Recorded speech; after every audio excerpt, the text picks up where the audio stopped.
This ain't just a channel, this is BBTV. This isn't about last night or what happened after dark. This is about the middle of the day moments where something small turns nuclear before you even finish your coffee. One sentence, one reaction, one emotional spark, and suddenly the whole situation is on fire. Welcome to Freak Out Friday on AskABee, because this one didn't just escalate, it got out of hand real fast. Boss be rising, BBTV's igniting, turn the volume up, yeah, the whole world's invited. From the gravel road to the neon dream, she built an empire out of broken wings. Boss be rising, sky ain't even the ceiling when she hits go live, everybody feels it.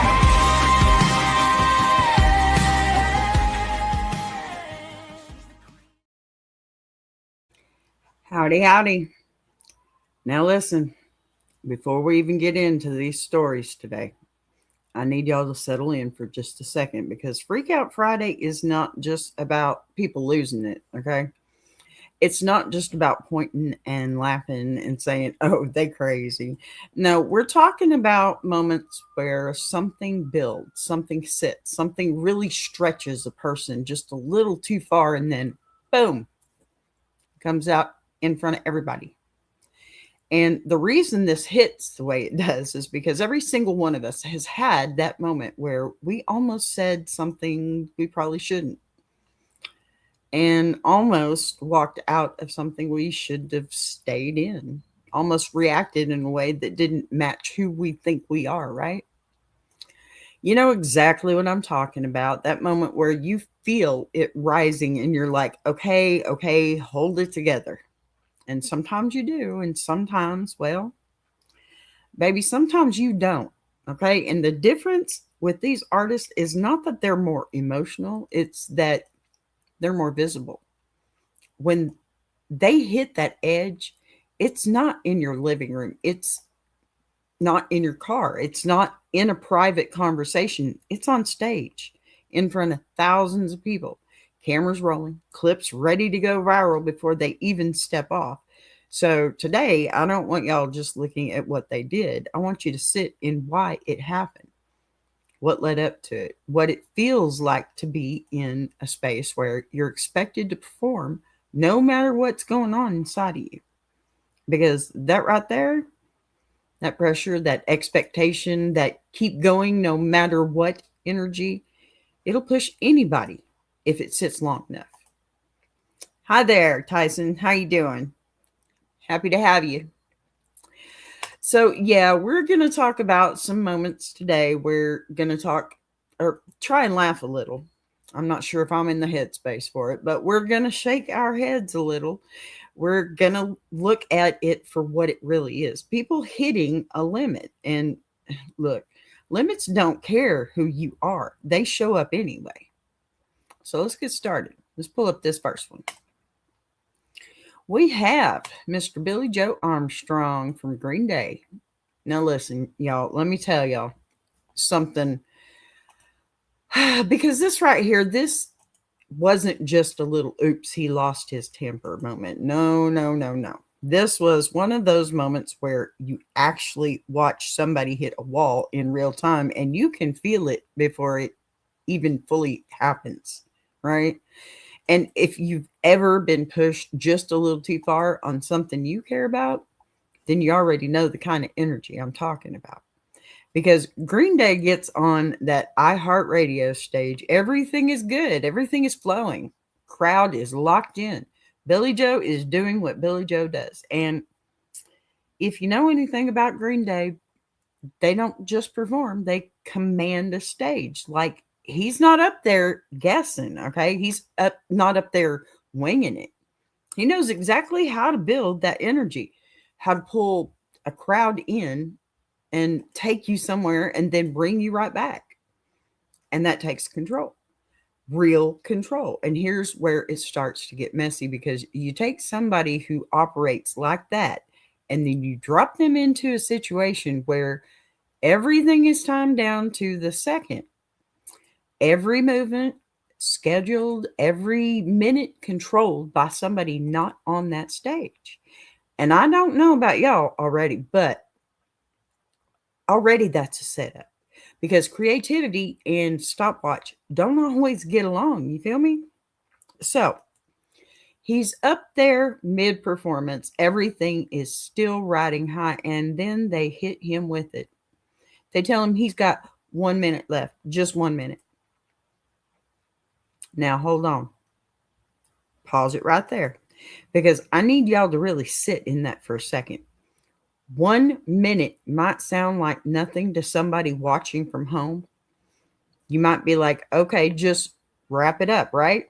But on stage, in the middle of a set, with that kind of energy going, that's like somebody walking into your conversation and saying, you got 5 seconds, finish your thought.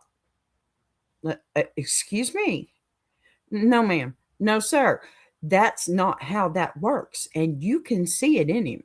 You can literally see the moment where it shifts because he pauses, and that pause right there, that's the crossroads. That's the moment where you either swallow it and keep it moving or you let it out. And baby, he let it out. And once he starts talking, once he starts calling it out, you can hear it. This is not just a minute. This is about respect. Okay. This is about being treated like you don't matter in a space where you know you matter. It's right in front of you in all these faces, right? And when he drops that line about not being some Justin Bieber act, like that can just be rushed off stage, right? Now, see, people love to grab that line and run with it, but that ain't really about Bieber, is it? That's about the feeling of being reduced, being boxed in, being told, we decide when you're done. And something about that just didn't sit right with him. It wouldn't with me either. No. And you can hear it in the way his voice changes. You can hear the control slipping just a little bit. And once that control starts to go, it don't come back easy. And now the whole energy of the room shifts because the crowd is like, wait, what's happening right now? The band is looking like, okay, we in this now. And instead of pulling back, instead of smoothing it over, he leans all the way in. And that's where the freak out really locks in because now it's not about finishing a song. It's not about keeping the show clean. It's about the moment. And when he grabs that guitar and smashes it down, listen, rock stars smashing guitars is not new. We've seen that before.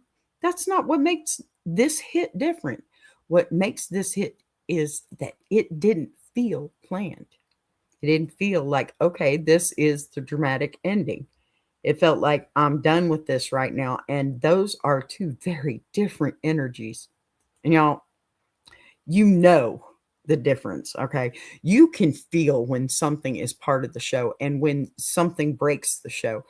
And this right here, this broke it. And now everybody's watching. Cameras rolling, clips about to go everywhere. And in that moment, he's not just Billy Joe performing. He's Billy Joe reacting. Not the best reaction either. And that's where it gets uncomfortable. I mean, I'd have been pissed too, y'all. Don't tell me when to quit. Don't tell me when to tell my fans to quit. It's all about the fans, ain't it? Now the conversation shifts from, wow, that was a great set, to what just happened. And let me tell you, people, they had opinions, okay? They had opinions. Some folks said it was unprofessional. Some folks said it was rock star behavior. And others, they said, well, he's always been like that. Yeah. And then you got the other side that looked at it and said, nah, something else is going on here. And that's where it shifted for me. Because when you look at that, what happened afterwards, when you see that he went into rehab shortly after this, now you can't look at it at that moment the same way. Now it's not just a man mad about a minute being cut. Now it's a man who was already dealing with something, already carrying something. And that 1 minute, pardon me, that was just the thing that tipped it over.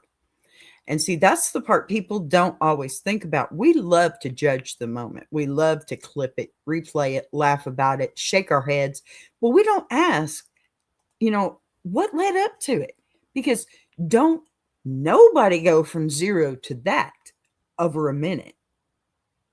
That don't even make sense. Something was already there, something already building, and that moment just gave it somewhere to land. And if you've ever been in a place like that, where you've been holding something in just way too long, you already know how that works. It doesn't take much. It takes one little thing, one wrong moment, one bad timing situation, and everything you've been holding just comes all out at once. And it might not even look like what it really is. It might look like anger. It might look like attitude, but underneath it, that's pressure. That's exhausting. That's being stretched too thin for far too long. And now it's spilling out where everybody can see it. And that's why this moment right here, it's different because, yeah, it was a freak out. No question about it. But it wasn't random. It wasn't just, oh, he lost it for no reason. BS. This was layered. This was built up. It was something that had been sitting there waiting for the right or wrong moment to come out. And baby, when it did not come out quietly. And that's what makes this such a freak out Friday moment, because it reminds you that even people who look like, they've always got it together, even people who have been doing something for years, who know how to perform, who know how to hold it down, they've got a limit too. And when you hit that limit, it don't always look pretty. Sometimes it looks like this: loud, messy, public, and impossible to take back. And the real question is not, why did he do that? The real question is, how long was he holding it together before that moment finally broke it? Because that right there, that wasn't the start. That was the release. Big deal. Big difference, Nope. So it's been a day for me already, y'all. All right, let's get into... that's the wrong one too. Pardon me. I'm not sure what I'm doing here today. Apparently not the right thing, but I think I got it now. All right, we're going to start with our next one. And here we go. Courtney Love. Oh, remove that mess. Yeah, here we go again. Sorry, my day is just a day. So now this one right here.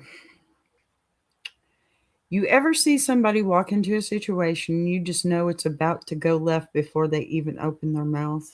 Like the energy shifts, the words even before they come out. That's Courtney Love.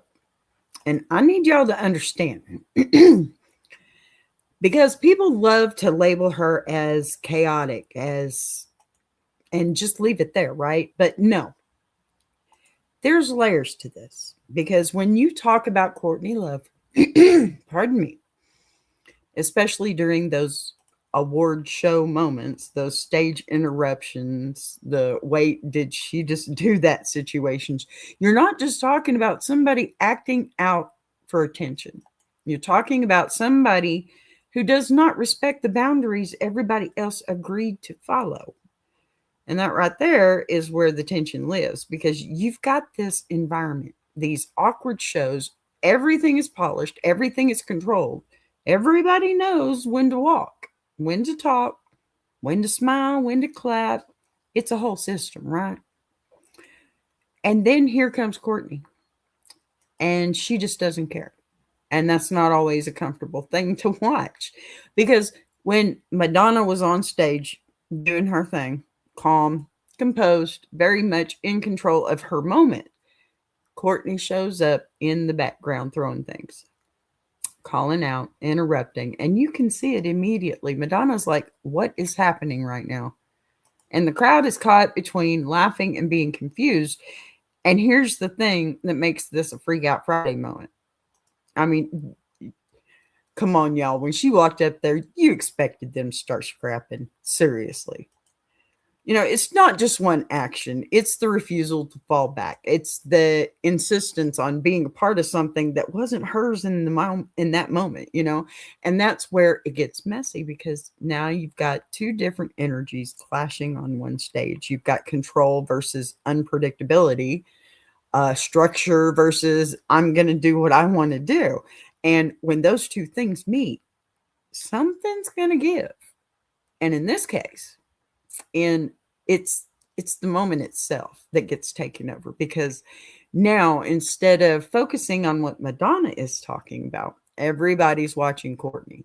Everybody's reacting to Courtney, and that's where the conversation splits because some people are like, that's rude, that's disrespectful, that's not her moment.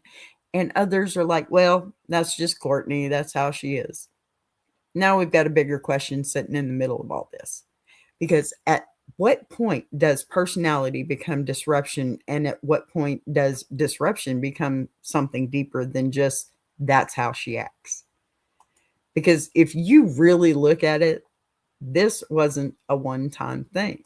This was a pattern. This was repeated behavior, showing up in spaces and pushing against the expected way of doing things. And you've got to ask yourself, self, is that confidence?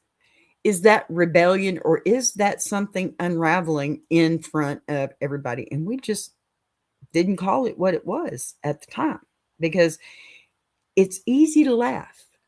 It's easy to say, oh, she's wild. No, don't mind her. But when it keeps happening, when it becomes the thing people expect from you, now you're not just breaking moments, you're defining yourself by those breaks. And that's where it gets heavy because now you're not in control of the narrative anymore. The narrative is controlling you. And let me tell you something. Once people decide who you are in their minds, it is harder to pull that back because now every time you step into a room, they're waiting on you to do something. They're watching you for the next moment. And that pressure right there, that'll make anybody act out even more. She's rebellious because now you're either trying to fight the label or live up to it. And neither one of those is a peaceful place to be. And you can't see that tension in those moments. You can see it in the way she interacts, the way she inserts herself, the way she refuses to just stand back and let something be what it is.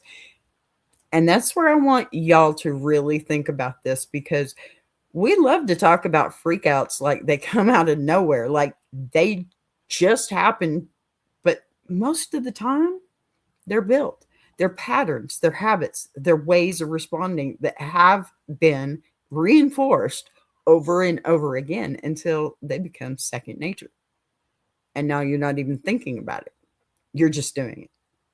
And everybody else is reacting to it. And that's what makes this such a strong Freak Out Friday story because it's not clean. It's not one moment you can wrap up with a bow. It's messy.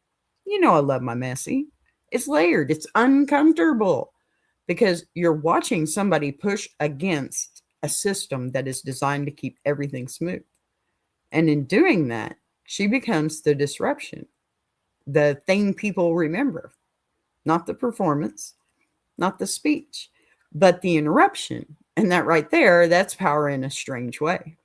Because even when it's negative, it's still attention, isn't it? It's still focus. It's still control over where people are looking. And that's why you've got to ask yourself, was this really about the moment she stepped into? Or was it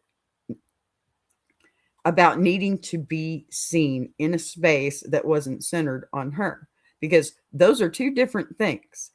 And when you really sit with it, you start to see that this wasn't just a freak out for the sake of it. Okay. It was somebody who refused to play by the rules in a space where everybody else had already agreed to them.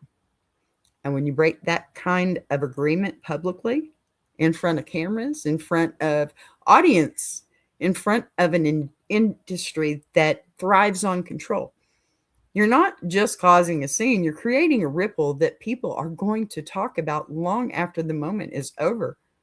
And that's exactly what happened here, because we're still talking about it to this day, still trying to figure out where the line is between bold, disruptive, and completely out of pocket. And baby, let me tell you, depending on who you ask, that answer changes every single time. You know it does. All right, let's go on with our next. If I can get things loaded up correctly this time. Yes. Scott Weiland, Stone Temple Pilots, and Velvet Revolver. All right, now hold on. Because this right here is not loud in the same way as the last two. This one is different. That sounded Texan. This is that slow, comfortable kind of freak out where you don't get one big explosive moment. You get a pattern. You get a build. You get that feeling in your chest like something is off, but nobody wants to say it out loud just yet.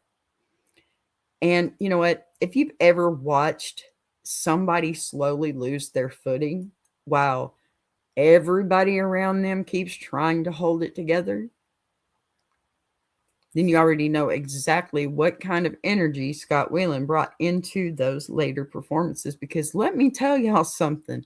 This man was not just some random front man. This is Stone Temple Pilots. This is Plush. This is Interstate Love Song. This is a voice and a presence that defined a whole sound. So when you see somebody like that step on stage and something feels different, it hits different. There I go again, different. Because you're not just watching a show, you're watching a shift. And that's where this story really lives, because it wasn't one night where everything just went left, right? Correct? That was silly. It was multiple moments, multiple shows, showing up late, missing cues, slurring words, forgetting lyrics. And I need y'all to sit with this part, okay? Because forgetting lyrics as a lead singer, baby, that's not small. That's not a little oops. That's the foundation of the whole thing starting to crack. And when that starts happening, you can feel it in the room. The band feels it. The crowd feels it. Even if they don't fully understand what's going on, there's that tension, that hesitation. Wait, wait, what just happened? Those moments. The thing about Scott Weiland is he had this way of performing where he could be loose. He could be unpredictable. He could move around the structure a little bit and it still felt like art. But when the line gets crossed, when it stops feeling intentional and starts feeling like something's slipping, now the energy changes. Now it's not exciting, it's concerning.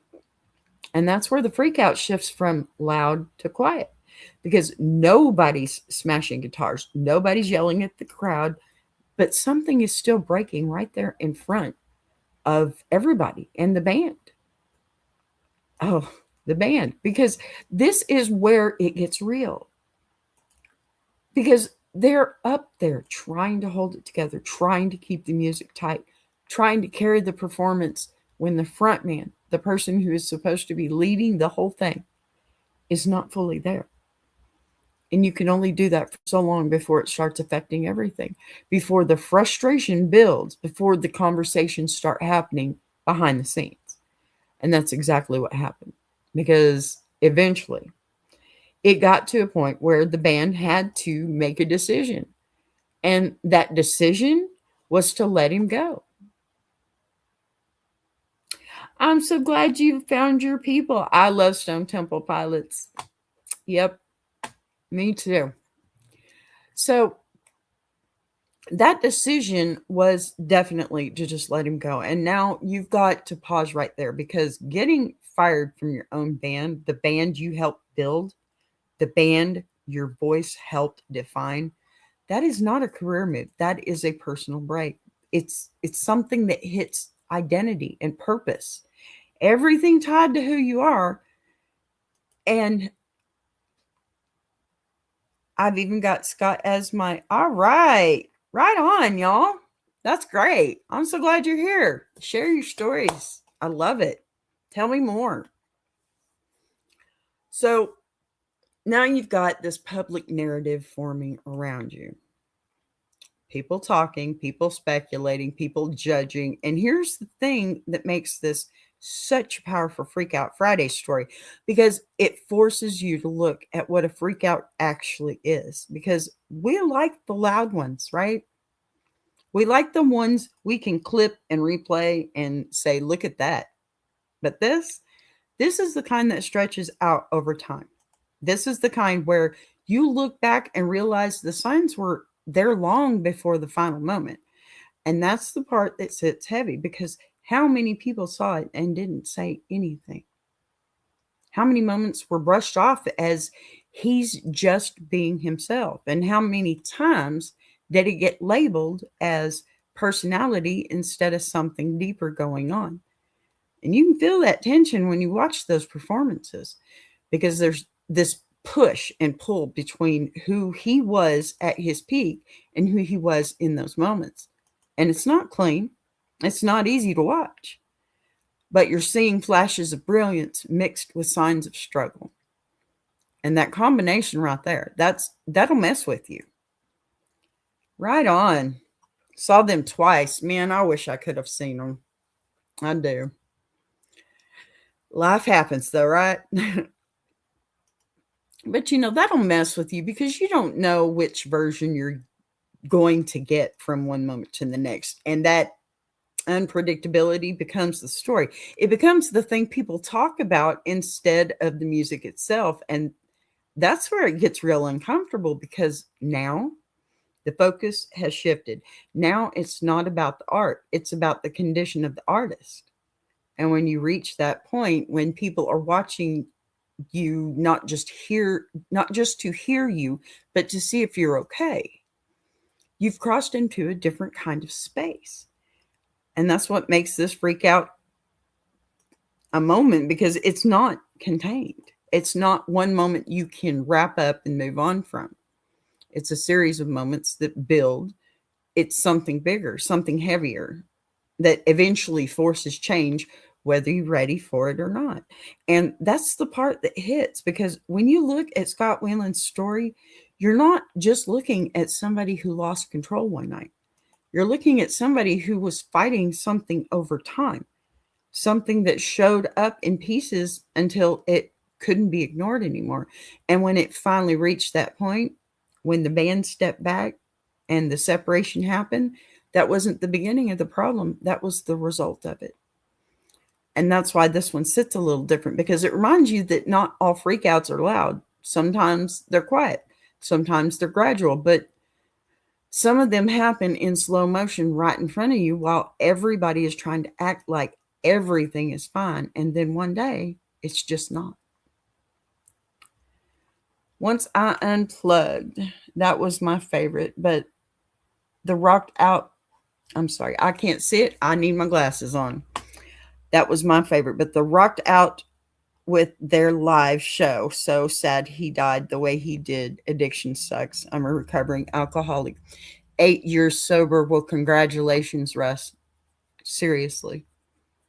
I think there's a lot of us out here. We've had some addictions, and I can definitely say I'm 6 years. So congratulations to both of us, right? And I am sad for how he left us. I mean, what an artist, right? What a voice. What a mind when it was clear. I can't imagine what the industry does to people like that, I know it's not just the industry's fault. I'm not blaming them solely. I'm just saying that a lot goes on out there, right? Well, I'm really glad you're here, and I hope this doesn't scare you away, but I'm fixing to play my song because I have to take a quick little break. I shall return with 2 more artists. Oh, no, don't worry about the typing, man. Your typing is just fine. I got you. I'll be right back, though.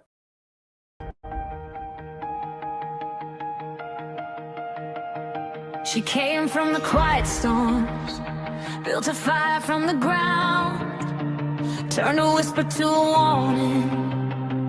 Now her voice shakes the town. Every setback was a lesson, every doubt became a key, unlocking something bigger. That's the rise of Boss Bee. When the lights go low, her vision hits high. She built a whole damn network off a promise and a try. Every sunrise, every moment, she's stacking legacy. This ain't just a channel, this is BBTV. A Boss Bee rising, BBTV's igniting. Turn the volume up, yeah, the whole world's invited. From the gravel road to the neon dream, she built an empire out of broken wings. Boss Bee rising, sky ain't even the ceiling. When she hits go live, everybody feels it.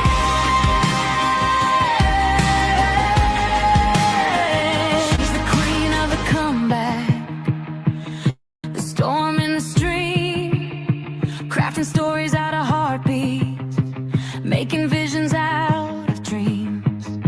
Got thunder in the hustle, got a voice that cuts clean.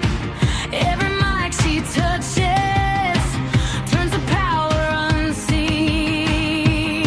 So let further spin the numbers, let the views rise slow or fast. Boss Bee doesn't measure wins by echoes of the past. This moment is a pivot, this season's history. Bow down to the founder of the BBTV dynasty. Boss Bee rising, BBTV's igniting. Turn the volume up, yeah, the whole world's invited. From the gravel roads to the neon dream, she built an empire out of broken wings. Boss Bee rising, sky ain't even the ceiling. When she hits go live, everybody feels it.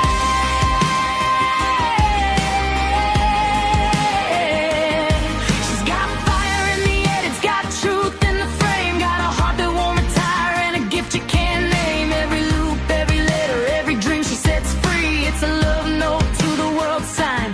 Boss Bee. And the world keeps watching as the numbers climb, but she's counting all the moments, not the dollar signs. From the late night grind to the daylight scene, she's building something bigger than the algorithm's dream. Boss Bee rising, BBTV shining, her story's rewriting, a legacy in real time.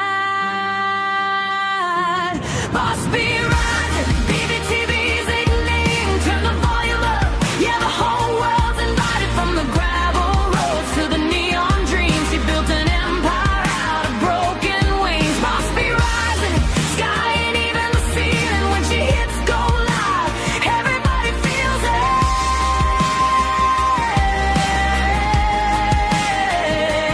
BBTV, where the stories breathe. BBTV, where the dreamers believe. Boss Bee rising, watch her take her place. This is BBTV, this is her grace.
All right. If you're still hanging out with me, I appreciate you so very much right now. Thank you. Thank you. Just listen to the song Atlanta, captures his true soul. I agree. I love that song. And thank you for the congrats. Yeah. You know what? Hey, we got this, right? All right. I'm going to get into my next artist here. Let's see here. And we have, I believe, here. Nope, that was the wrong one. Sorry. Here we go. Wes Scantlin, Puddle of Mud. Now listen. Coming close for this one because this is this right here. This is what that kind of freak out that makes your stomach tighten up while you're watching it. Okay, like you don't even know what to do with yourself because it's not loud in a throw something, break something kind of way. It's quiet in the worst way. It's slow, it's unfolding, and you can feel something slipping before it fully falls apart, right? And if you ever sat somewhere and watched something go wrong in real time and nobody could stop it, you already know this feeling. Because Wes Scantlin from Puddle of Mud gets on stage, and on paper, everything should be fine, right? This is not a new artist. This is not somebody who just got here yesterday. This is blurry. This is She Hates Me. This is somebody who has stood on stages before and delivered. So when something feels off, it hits different. There I go, different. Y'all excuse my Texas accent. I can't help it. So because you know what it's supposed to look like, and that's where this whole thing starts, because it doesn't start with a big explosion. It starts with something small, a missed lyric. And at first, you might not even catch it. You might think, okay, maybe I misheard that, right? But then it happens again and then again. And now it's not a slip, it's a pattern. That's when the energy in the room starts to shift, because now the crowd is listening differently. Now they're not just enjoying the performance, they're paying attention, right? They're trying to figure out what is going on. And let me tell you, that is not the kind of attention you want on a stage. And y'all, this is where it gets real uncomfortable, because the band, oh, they feel it too. Because while he's missing lyrics, while he's drifting, they're still playing. They're still locked into the structure, trying to hold the song together. And you can almost feel that invisible tension between them. Keep going. And what is happening right now? And that right there, that pressure, it's now not just you up there. It's everybody depending on you to hold your part. And when that part starts slipping, everybody sees it, feels it, and instead of catching it, instead of pulling it back together, it keeps sliding. Words are slurring, timing is off, and now the crowd is fully aware that something is not right. And you know that feeling, that secondhand embarrassment that, oh no, baby, please get it together. And you're rooting for them while also realizing it's not getting better. It's getting worse. And then it shifts again, because now it's not just the music, it's the interaction. And instead of connecting with the crowd, instead of pulling them back in, there's frustration, snapping.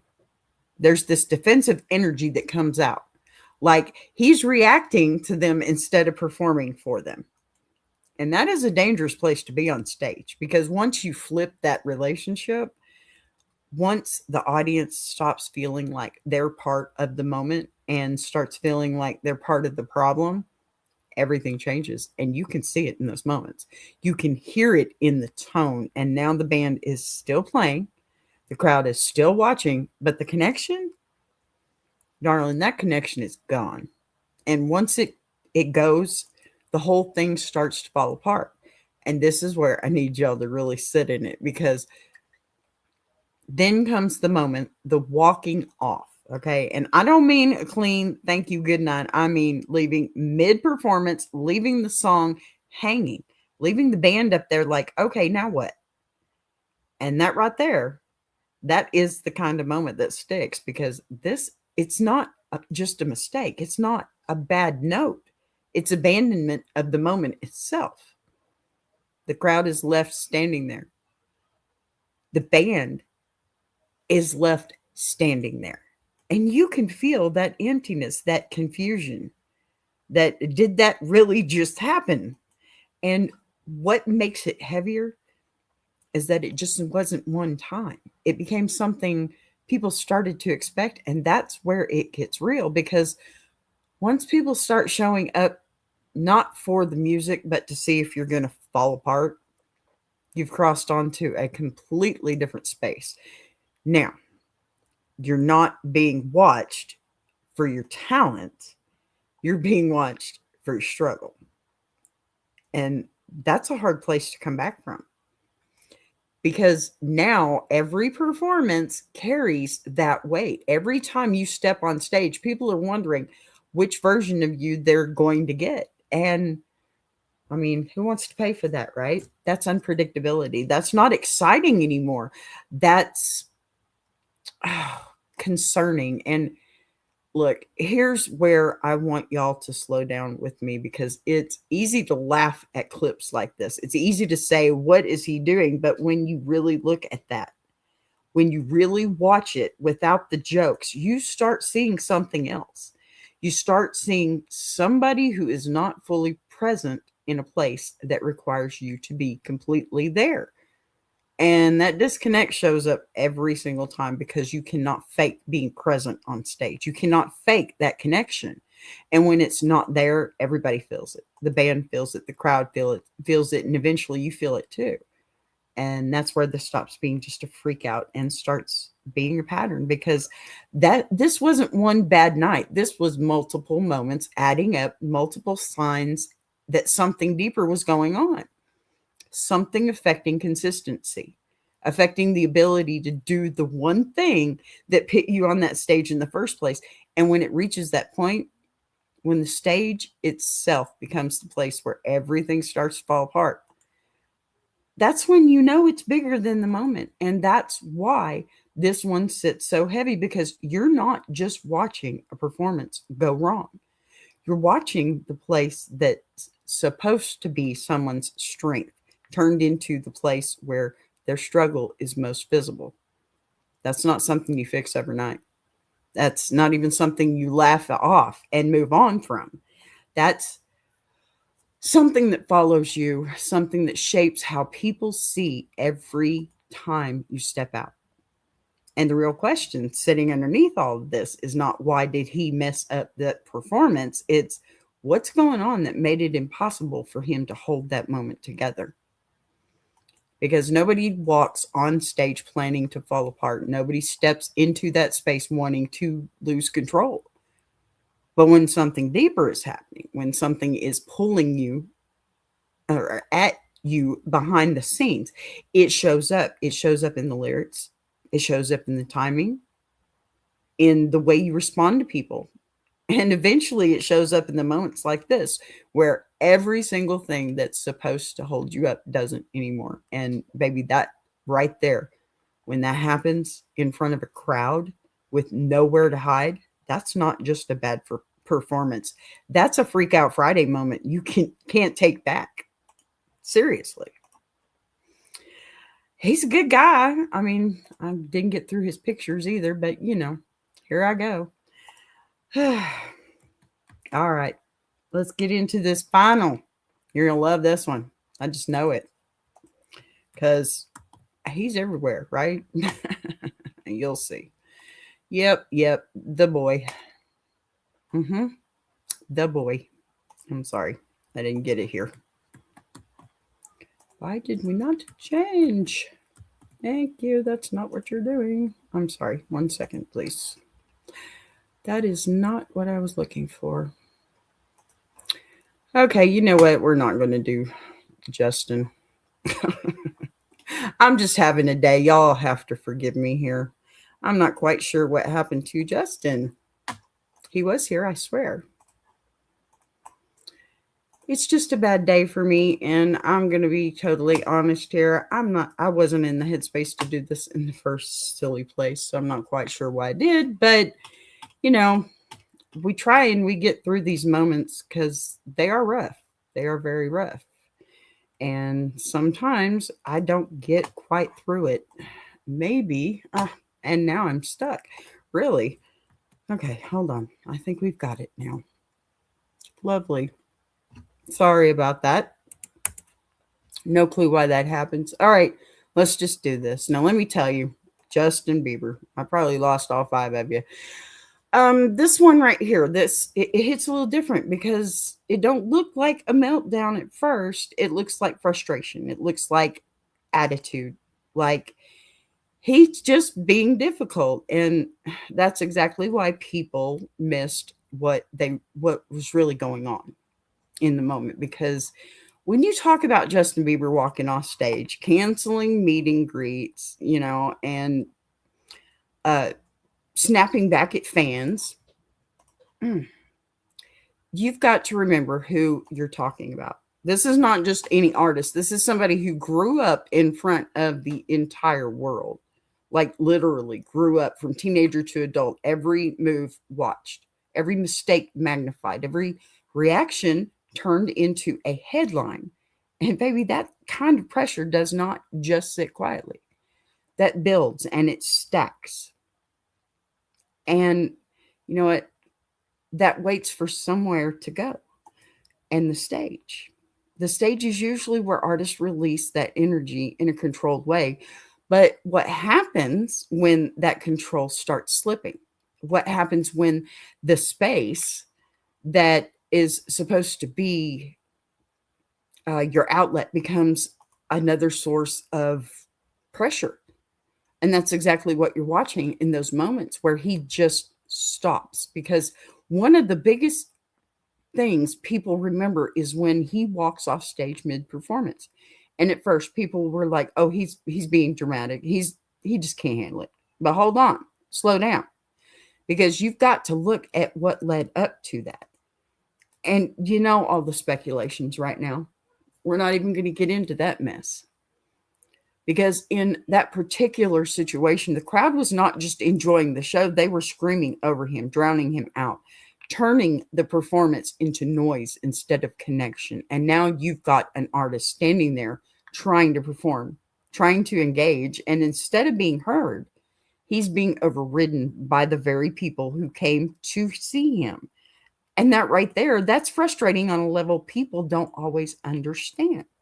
Because yes, fans are excited. Yes, they love you.